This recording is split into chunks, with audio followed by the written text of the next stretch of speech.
So my name is Gregg Dixon. I lead marketing and sales for EnerNOC.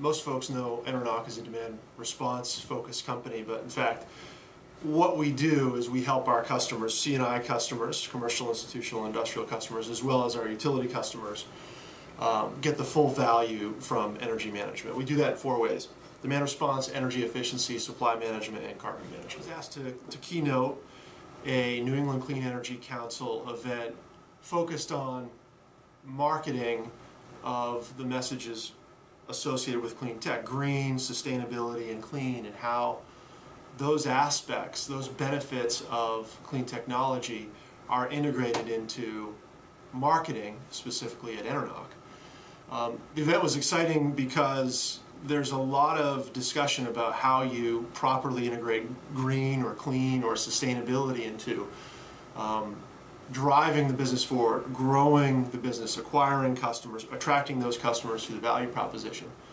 And what I often tell people is that, like it or not, clean, green, sustainability, those watchwords, polarize more often than they bring people together. Those are words that are often politicized. And so, at the end of the day, for EnerNOC, there is a lowest common denominator associated with the economics of energy management that we really focus on. So we try to stay away from clean, green, or sustainability, despite the fact that what we do at the end of the day is incredibly clean, it's incredibly green. Economics, efficiency, productivity will resonate with any customer if it's positioned properly. And so that's really what we focus on. One of the challenges that we have as an organization at EnerNOC is we recruit people that share 3 common values: bright, relentless, and good. And the good aspect of our values incorporates the fact that we are a mission-driven organization. Everybody at EnerNOC works here in part because there's a greater purpose to what we do. At the end of the day, we all know we're making the world a better place, plain and simple. But we are capitalists, and we drive toward that message of delivering dollars to the bottom line for our customers. However, there is actually a bit of a downside when you attract people who are mission-driven. We often tend to market to ourselves. So we hire really passionate, really intelligent people who, again, are mission-driven. But sometimes they lose sight of the fact that really what we're trying to change is somebody who's often not like themselves. And so I describe it, and this isn't an offense to anybody, I often will tell people, you should be marketing to the Walmart shopping, NASCAR fan who's eating chili dogs, and thinking about how to make what we do attractive to that person. And often the watchwords clean, green, and sustainability tend to polarize that crowd. And so we tell people that they really need to be marketing to a much broader audience. So we did an experiment a few years back trying to leverage the power of clean and green as messages that would resonate with our customers. And so our marketing team put together a campaign focused on Southern California. And the program was called Cleaner, Greener California.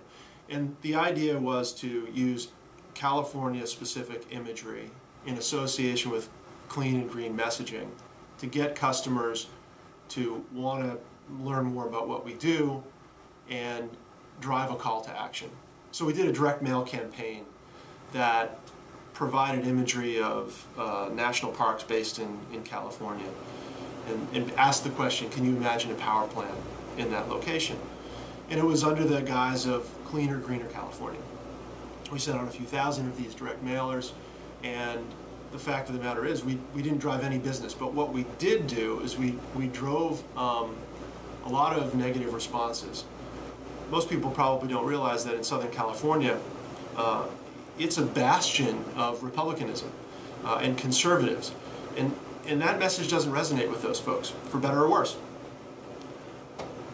We followed up that campaign with almost an identical type of direct mail piece, but instead of focusing on clean and green, we focused on dollars.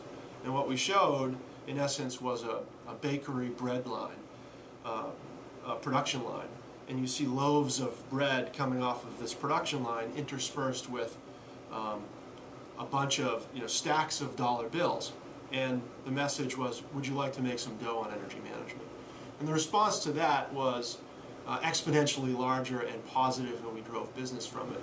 And it's a story to illustrate the point that at the end of the day, we're driving clean, green, and sustainable practices, but we do it through the messaging that's universal, which is saving dollars and having a bottom line impact. I think the overall message that I would summarize from our perspective on marketing within the clean and green and sustainable industry is that this industry has to get really good at marketing the economic value of its solutions. I think we're still in the infancy of doing that. And I'll give you an example of where EnerNOC has really focused heavily and put a tremendous amount of thinking and rigor behind making the economic value proposition front and center. We not only put the value of our solutions in economic terms in dollars and cents for our customers, but we put it in the context of their business. So if I meet with a supermarket customer, I bottom line the benefit of demand response or energy efficiency, but more importantly, I bottom line it in terms of the supermarket. Supermarkets like to think in terms of gallons of milk, number of shoppers per day. And so I turn the dollars and cents that we make front and center and we communicate to them into a business metric that they understand and can equate to a level of work. Ski resorts, for instance, when we talk about the value proposition of energy management, we show them the dollars that they could save every year. We show them the percentage of their energy bill that they could save every year by using our solutions. But then we'll also say that's the equivalent of 75,000 additional skiers on your mountain, purely incremental skiers on your mountain. And all of a sudden, that puts them in the mindset of recalling just how much work it is to get 75,000 incremental skiers per season. And it enlightens them to just how easy energy management is compared to the traditional business. So that would really be the headline I would leave marketers with in this industry, that you've got to not only focus on the economic value proposition, but put it in the context of that particular customer.